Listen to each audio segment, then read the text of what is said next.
Happy birthday to former WWE Diva and former Impact Wrestling ring announcer Christy Hemme and my boy Montel Vontavious Porter MVP. It's Xavier and I'm back again with another video. I hope you guys had a great weekend. I definitely enjoyed my weekend. This past Saturday I went to the Texas Renaissance Fest fair for the first time ever with my boy Serge Dragon, his mom, and my friend Jeff. My Sunday, I had to work.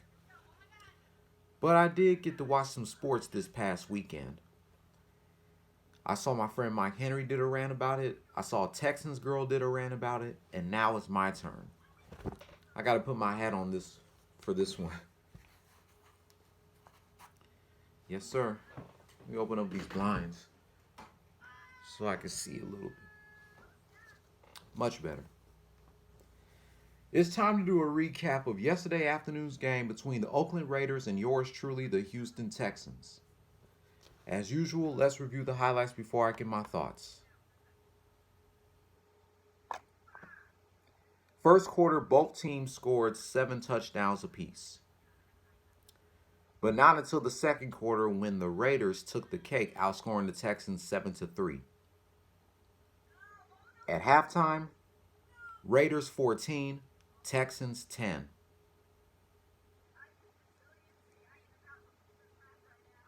Third quarter, pretty much the same as the second quarter. The Raiders outscored the Texans 7-3.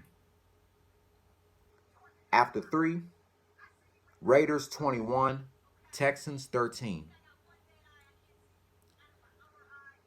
I was about to have a heart attack if the Texans was not going to get their shit together, but luckily they did take care of business in the fourth quarter, outscoring the Raiders 14-3. Final score, Houston Texans 27, Oakland Raiders 24. Of course, Deshaun Watson scored a touchdown. Duke Johnson scored a touchdown.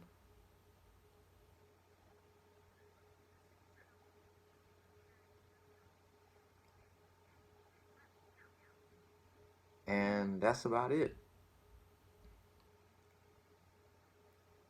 Darren Fells scored a touchdown too.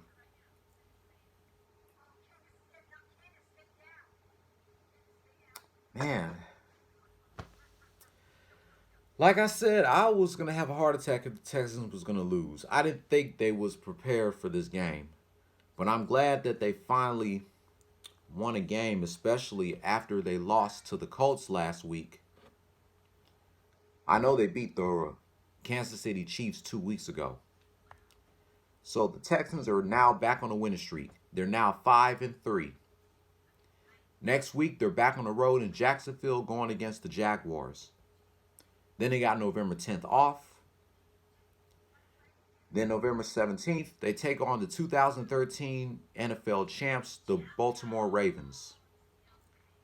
Then they take on the Indianapolis Colts on November 21st. And December 1st, oh boy, they got to take on the defending champs, the New England Patriots. December 8th, they take on the Broncos. December 15th against the Titans. December 22nd, 3 days before Christmas, they go against the Tampa Bay Buccaneers.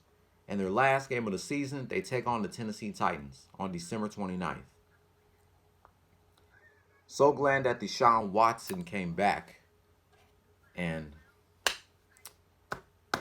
congratulations, Texans. I was going to get mad if y'all lost, but I'm glad y'all won, especially at the crib. And bad news, I heard that, according to my friend Mike Henry, J.J. Watt has suffered a torn rep or something like that, which means he will be out for the remainder of the season.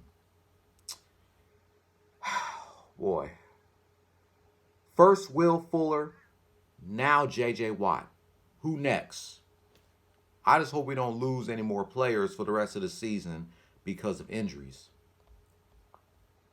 But I'm glad the Texans got the job done. As a matter of fact, all my teams from my hometown has done a great job this weekend.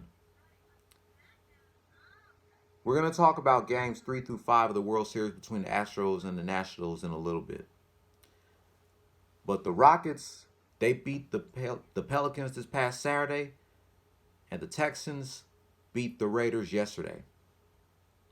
The Texans definitely needed this win. And I know they're going to beat the Jaguars next week. But that's going to wrap up my thoughts about yesterday afternoon's game between the Oakland Raiders and the Houston Texans. If you're new here, hit subscribe if you like the content and click on the notification bell for my next rant about the Texans. If you're not new here, give me a thumbs up or a thumbs down and leave a comment down below. What are your thoughts about this game? And I'll be back later on tonight reminiscing 20 years of D-Generation X calling out Stone Cold Steve Austin from the October 28th, 1999 edition of SmackDown. Go Houston Texans.